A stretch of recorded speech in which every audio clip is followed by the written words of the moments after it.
राधे राधे भक्तों, आपका स्वागत है मेरे कानू चैनल पर।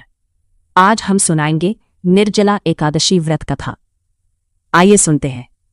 सुनने से पहले हमारे चैनल को सब्सक्राइब करें, वीडियो को लाइक करें। ओम नमो भगवती वासुदेवाय नमः। निर्जला एकादशी व्रत कथा। निर्जला एकादशी का सीधा संबंध महाभारत काल में पांडवों में सबसे बलवान भीमसेन से है। ज्येष्ठ मास के शुक्ल पक्ष की इस एकादशी के कठोर नियमों के कारण इसे पांडव एकादशी या भीमसेनी एकादशी भी कहा जाता है। एक बार पांडवों के दूसरे भाई भीम, जिन्हें अपनी अत्यधिक भूख और बल के लिए जाना जाता था, महर्षि वेदव्यास के आश्रम में गए। भीम ने व्यास जी से कहा, हे पितामह युधिष्ठिर, अर्जुन, नकुल, सहदेव और द्रौपदी सहित सभी एकादशी का व्रत करते हैं और मुझसे भी तरने को कहते हैं, लेकिन मैं बिना भोजन किए नहीं रह सकता। कृपया मुझे ऐसा उपाय बताएं जिससे मुझे एकादशी व्रत का पूरा फल भी मिल जाए और मुझे भूखा भी न रहना पड़े।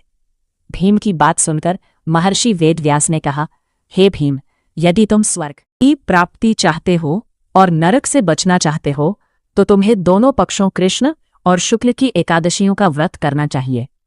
भीम ने लाचारी जताते हुए कहा, गुरुदेव, मैं भूखा नहीं रह सकता। मेरे पेट में वृक नामक अग्नि है। आप मुझे कोई एक ऐसा व्रत बताएं जिसे मैं साल में केवल एक बार करके पूरे वर्ष के एकादशी व्रत का फल प्राप्त कर सकूं। तब महर्षि वेदव्यास ने समाधान बताते हुए कहा, ज्येष्ठ मास के शुक्ल पक्ष की निर्जला एकादशी का व्रत करो। इस व्रत में जल की एक बूंद भी ग्रहण नहीं की जाती। जो मनुष्य इस दिन निराहार और निर्जल रहकर भगवान विष्णु की पूजा और दान पुण्य करता है, उसे साल की सभी 24 एकादशियों का पुण्य फल प्राप्त हो जाता है। इस व्रत में अगले दिन द्वादशी को ब्राह्मण को भोजन कराने और जन से भरे घड़े, वस्त्र, फल और अन्न दान करने की विशेष महिमा है। इस व्रत के प्रभाव से मनुष्य के सभी पाप नष्ट हो जाते हैं और अंत में उसे बैकुंठ की प्राप्ति हो जाती है। महर्षि व्यास के निर्देशानुसार भीमसेन ने इस कठोर व्रत को सफलतापूर्वक पूर्ण किया, जिसकी बात से इसे भीमसेनी एकादशी भी कहा जाने लगा।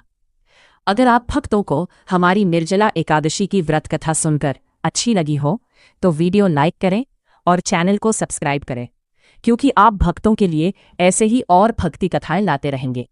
अभी के लिए राधे राधे।